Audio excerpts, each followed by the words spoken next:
ព្រឹកមិញដឹងខ្លួនខុសមែន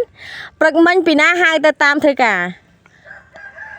ស្អែកអត់ទៅទេណា